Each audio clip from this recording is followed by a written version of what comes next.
Just last year, The Death of Superman released DC animated movies telling its own interpretation of the 1992 classic storyline. Of course, as we know, Superman didn't stay dead. Sorry, 26-year-old spoilers.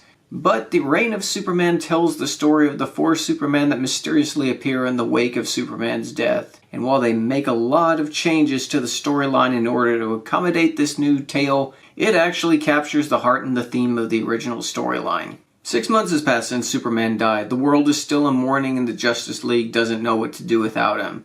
Of course, Lois Lane and Ma and Pa Kent are still coping with the loss of Clark, and as the story goes on, 4 new Supermen enter the scene. One of the things I really liked about The Death of Superman were all the classic Superman references they put in throughout the story, especially pertaining to Christopher Reeve. And they do a lot of little nice throwbacks here too, especially at the very end, but I don't want to spoil that. There are some nice little moments thrown in these beginning scenes, especially between Lois Lane and Wonder Woman when they have lunch over at Bibbo Bibowski's restaurant. Some real fun little dialogue, and I hope with the DC animated films they go on and expand this in the future. If you've ever seen the Reign of Superman graphic novel, it's phone book size, and of course they're going to have to make a few cuts here and there for an 80+ minute film, so they don't waste any time introducing the 4 Supermen. There's John Henry Irons, who goes by the name Steel, the Violent and Visored Eradicator, the teenage clone Superboy, and of course the mysterious cybernetic cyborg Superman. There are no spoilers involved in the fact that none of these are the real Superman, and they don't even really have time to develop it and leave you room for wondering, could this be the Superman? Because each of the Supermen in the original comics,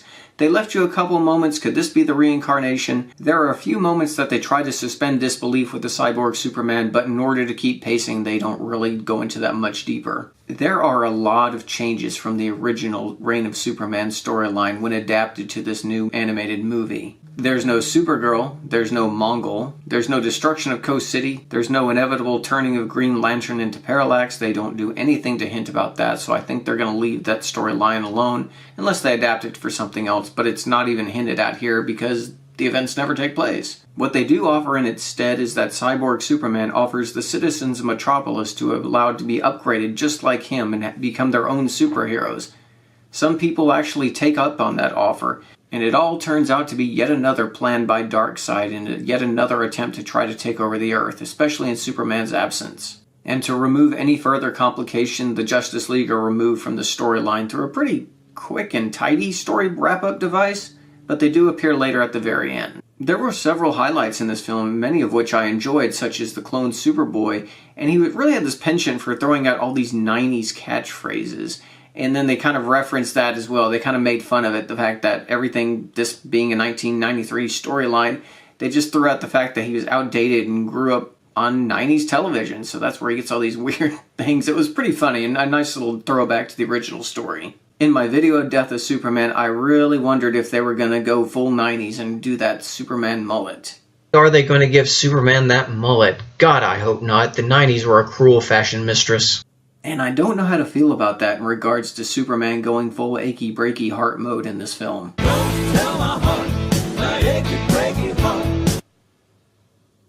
Just don't think you understand. Well, they did stay accurate to the source material where they could, I suppose. For fans of the original Reign of Superman storyline that are looking for an adaptation that stays slavishly close to the original storyline, you're not going to find it here. They did capture a lot of the beats, they did capture a lot of the moments, they did have some nice little fun 90s style throwbacks in it, and they kept the overall heart of the story. The film took its own route in this adaptation, but by the end of the film it found its way to the same destination. Turning my brain off from most specific nitpicks, I was able to enjoy the story. I thought they did a pretty good job.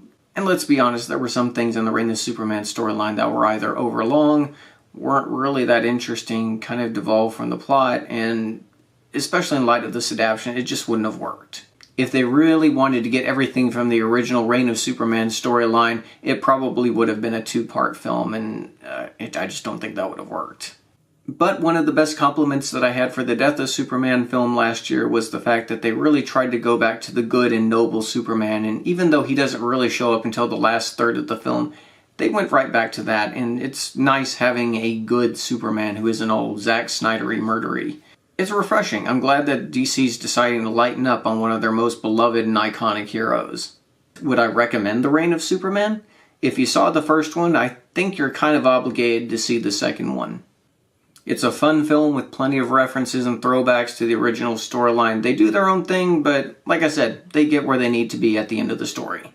Well, that's my Reign of Superman review. If you want to know what I thought about the death of Superman, just scroll down a couple lines in my video feed.